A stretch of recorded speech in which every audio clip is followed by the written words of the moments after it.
Salam dan bahagia Ibu dan Bapak Guru. Pada materi sebelumnya, kita sudah berkenalan dengan konsep assessment. Kini, kita memasuki topik selanjutnya, yaitu cara menyiapkan assessment. Di video kali ini, kita akan memulainya dengan topik assessment diagnostik. Ibu Bapak Guru, meskipun murid-murid kita berada di kelas yang sama, bahkan mungkin berada di rentang usia yang berdekatan juga, mereka memiliki kebutuhan kemampuan, latar belakang, pengalaman, sampai tingkat kematangan yang berbeda-beda. Sebagai guru, sangat penting bagi kita untuk mengetahui dan memahami tiap murid kita, sehingga kita dapat mengidentifikasi kebutuhan mereka dengan tepat. Inilah pentingnya dilakukan sebuah assessment diagnostik. Pada dasarnya, assessment dilakukan untuk memetakan murid berdasarkan kemampuan, sehingga guru dapat mengajar sesuai dengan kemampuan murid. Assessment bukan sekedar memberi nilai bagi murid, melainkan juga berupa proses pemerolehan informasi bagi guru. Informasi tersebut membantu guru merefleksikan praktik mengajar yang mereka lakukan, agar pembelajaran dapat berlangsung dengan efektif. Bagaimana dengan assessment diagnostik? Assessment diagnostik bertujuan untuk mengidentifikasi kompetensi, kekuatan, dan kelemahan murid. Hasilnya digunakan guru sebagai rujukan dalam merencanakan pembelajaran sesuai dengan kebutuhan pembelajaran murid. Bagaimana tahapan penyusunan sebuah assessment diagnostik? 1. Menganalisis rapor murid tahun sebelumnya. Luangkan waktu untuk membaca kembali rapor murid di kelas terdahulu. Ibu dan Bapak Guru juga dapat mengobrol dengan guru yang pernah mengajar murid kita sebelumnya. 2. Mengidentifikasi kompetensi yang akan diajarkan. Ibu Bapak Guru dapat membuat indikator turunan dari setiap kompetensi yang akan diajarkan. Apa saja kemampuan prasyarat yang perlu dikuasai murid? 3. Menyusun instrumen. Assessment untuk mengukur kompetensi peserta didik. 4. Menggali informasi tentang murid, seperti latar belakang keluarga, motivasi, minat, serta ketersediaan sarana dan prasarana belajar.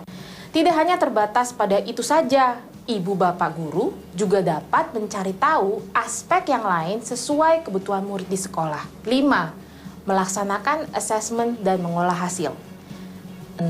Menggunakan data hasil assessment untuk merencanakan pembelajaran yang lebih bermakna dan tepat sasaran. Bermakna dan tepat sasaran dapat dipahami sebagai pembelajaran yang sesuai dengan tahap capaian dan karakteristik peserta didik.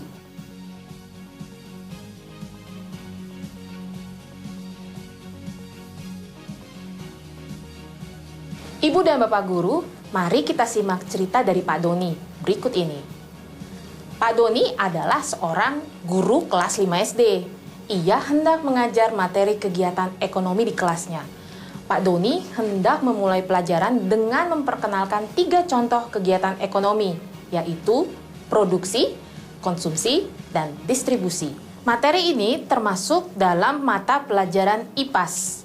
Salah satu karakteristik mapel IPAS adalah adanya elemen keterampilan proses yang perlu menjadi kemampuan prasyarat. Di antaranya,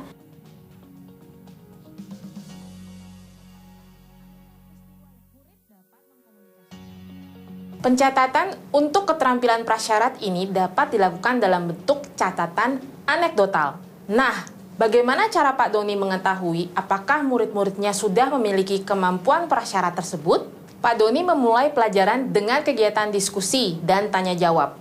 Pak Doni banyak melontarkan pertanyaan terbuka dan memberikan kesempatan menjawab secara merata sehingga semua murid mendapat giliran.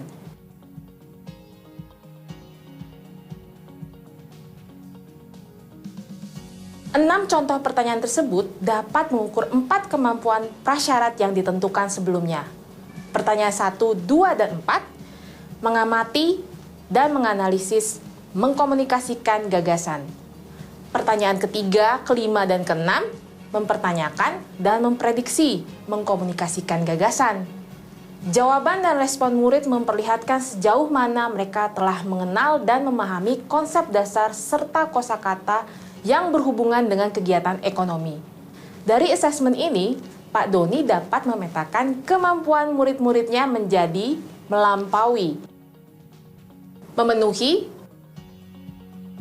memenuhi sebagian, belum memenuhi. Bagaimana menggunakan data yang diperoleh dari asesmen diagnostik? Dari hasil asesmen tersebut, guru dapat melihat pemetaan kemampuan murid secara lebih jelas. Untuk kelompok murid mahir, guru dapat memberikan tantangan lebih atau kegiatan pengayaan yang sesuai. Untuk kelompok murid berkembang, guru dapat memberikan modifikasi tugas panduan dan latihan sesuai kebutuhan. Asesmen diagnostik juga dapat digunakan untuk memetakan kemampuan umum murid di dalam sebuah kelas. Jadi, hasil dari asesmen diagnostik tidak selalu untuk melihat kemampuan masing-masing murid. Untuk kelas yang kemampuan muridnya setara, penggunaan dalam bentuk seperti ini lebih efektif dari segi waktu dan energi. Guru dan murid memiliki kesempatan untuk berkembang bersama dan saling mengeksplorasi. Bagaimana hal ini dilakukan dalam kelas Pak Doni? Pak Doni dapat memperhatikan kemampuan murid-muridnya secara umum saat kegiatan diskusi dan tanya jawab tadi. Selama memandu diskusi, Pak Doni juga sambil mengobservasi aneka jawaban dan tanggapan dari murid-muridnya. Kapan kita dapat melakukan asesmen diagnostik? Asesmen diagnostik dilakukan pada minggu-minggu awal tahun ajaran untuk memetakan murid, sehingga mereka mendapatkan pendampingan yang sesuai dengan kebutuhannya. Asesmen diagnostik juga dapat dilakukan di awal pembahasan materi baru. Asesmen diagnostik dilakukan pada kompetensi-kompetensi yang dirasakan penting diketahui guru dari awal. Guru dapat membuat serangkaian soal yang sesuai untuk kompetensi tersebut. Nah, bagaimana dengan diagnostik kemampuan prasyarat yang berkaitan dengan karakteristik mata pelajaran? Dalam hal ini, keterampilan proses dari Mapel IPAS. Ibu dan Bapak guru, keterampilan proses tidak selalu merupakan urutan langkah, melainkan suatu siklus dinamis yang dapat disesuaikan dengan perkembangan serta kemampuan murid. Pencatatan untuk keterampilan ini dapat dilakukan dalam bentuk catatan anekdotal, sehingga guru selalu memiliki data kondisi murid yang terbaru tanpa melakukan asesmen diagnosis kembali. Jadi, hanya tinggal mengolah dan memperbarui pengelompokan yang sudah dibuat. Hal ini tentunya juga dapat diterapkan untuk mata pelajaran lain. Jangan lupa untuk mempelajari kembali capaian pembelajaran dari tiap mata pelajaran untuk memastikan kompetensi prasyarat lain yang perlu dimiliki murid. Modifikasi dan pengembangan keterampilan yang diamati juga dapat disesuaikan dengan kebutuhan. Pada situasi tertentu, mungkinkah guru memodifikasi proses atau penggunaan asesmen diagnostik? Tentu saja mungkin. Guru diberi keleluasaan untuk menentukan instrumen asesmen sesuai dengan karakteristik, kompetensi, dan tujuan asesmen. Tahapan penyusunan asesmen diagnostik juga dapat disederhanakan.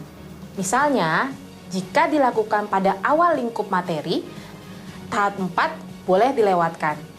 Nah, Ibu dan Bapak guru, kita baru saja bersama-sama mendalami konsep dan penyusunan asesmen diagnostik. Bagaimana dengan praktek asesmen yang selama ini Ibu dan Bapak lakukan? Adakah yang masih perlu diperbaiki dan dikembangkan? Sebagai pendidik, alangkah baiknya jika kita mau terus berproses, mengembangkan diri menjadi lebih baik lagi.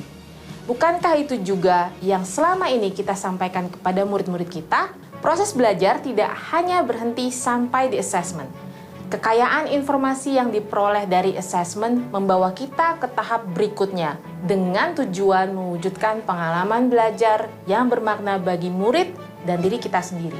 Tetap semangat, salam dan bahagia Ibu dan Bapak guru hebat.